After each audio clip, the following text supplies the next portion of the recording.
Forget Google Glass. The tech company has just announced it's testing contact lenses, not to make you see better or connect your eyes to the internet, but to help people with diabetes monitor their blood sugar levels.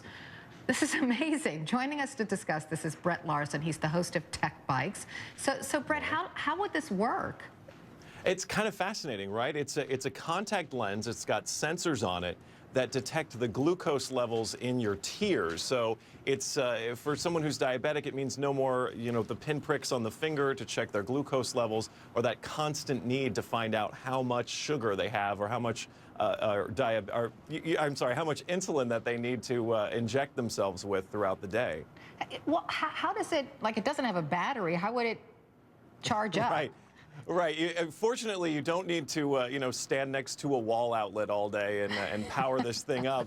But if you take a look at it, it's got these tiny little dots. You can see right there, those two little sensors. There's a sensor there, and then one of them is actually the power supply. So we're assuming that when it sits overnight or when it's cleaned, it charges up. You can see there's the sensor. And then the ring around your eye is actually going to act as an antenna, so it's going to be able to transmit whatever this sensor is picking up, the data that it's picking up from your tears, finding out about your glucose levels, and then that tiny little chip is what does all the sensors. So it's going to have a tiny little amount of power on it, probably just enough to keep this stuff working. And what's fascinating about this is it may actually be able to work without a whole lot of power, without the need for even a battery, because it could just be a matter of these materials sort of changing how they flex or how they respond when they come in contact with different levels of glucose, so that the sensor can say, okay, it's too high, send out the alarm. So how do you get the results then? How are those recorded and where can you see them?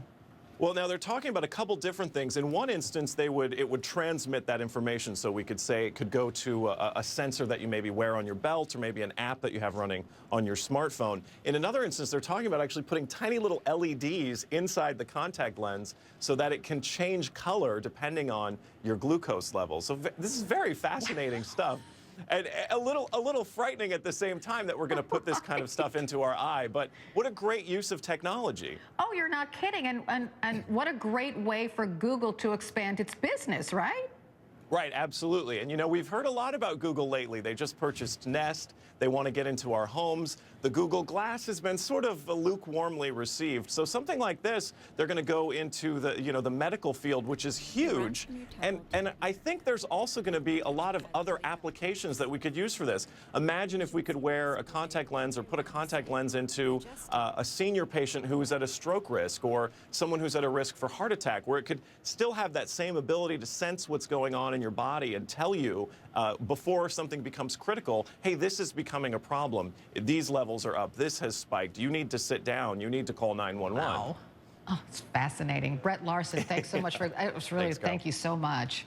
We're back in a minute.